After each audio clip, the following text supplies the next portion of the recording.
En juin dernier, au Congrès mondial de la cancérologie à Chicago, il y a eu un moment très rare. Des milliers de médecins qui assistaient à une conférence se sont levés et ont applaudi l'équipe qui présentait ses résultats d'une étude clinique sur le cancer colorectal. 100% des patients de cet essai ont vu leur tumeur complètement disparaître grâce à un nouveau médicament.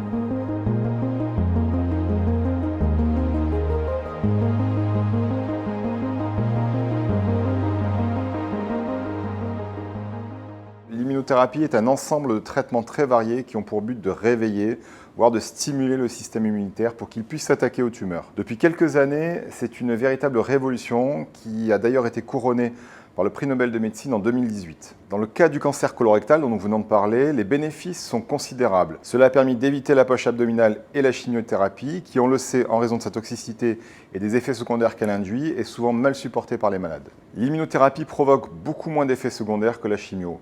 Deux chiffres permettent d'avoir un ordre d'idée. 90% des patients qui reçoivent une chimio ressentent des effets secondaires contre seulement 10% pour ceux qui reçoivent une immunothérapie.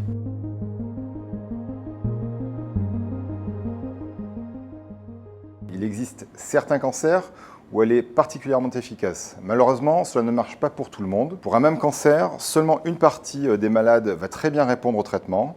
Et bien souvent, on ne sait pas pourquoi. Ce qui amène les cancérologues à rechercher de plus en plus des traitements personnalisés, c'est-à-dire du sur-mesure pour chaque malade.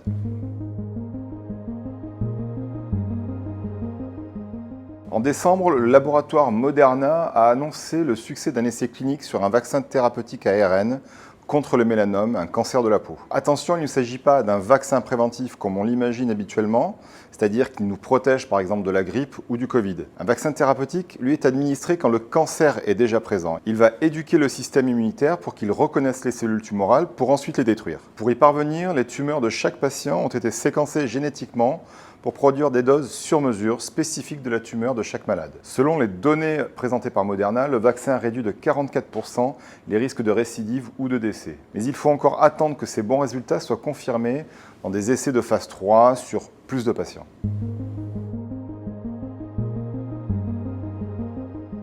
Il y a une technique qui fait beaucoup parler d'elle actuellement. Il s'agit des ADC. Cette technique utilise une chimiothérapie accrochée à des anticorps qui sont les molécules du système immunitaire. Les anticorps reconnaissent les cellules tumorales, les pénètrent et larguent la chimio à l'intérieur de la cellule. L'énorme avantage de cette technique, c'est que la chimio est inactive tant qu'elle n'a pas atteint sa cible.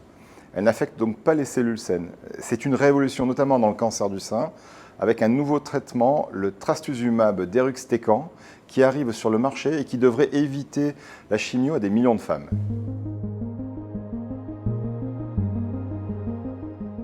Il y a une autre technique que je trouve extrêmement sophistiquée, il s'agit des CAR-T. Le principe est simple, on prélève chez les patients des cellules immunitaires, on les modifie génétiquement pour qu'elles sachent reconnaître les cellules tumorales, et ensuite elles sont multipliées au laboratoire, pour en avoir beaucoup, puis réinjectées aux patients. Une fois dans le corps, elles vont patrouiller et détruire les cellules malades.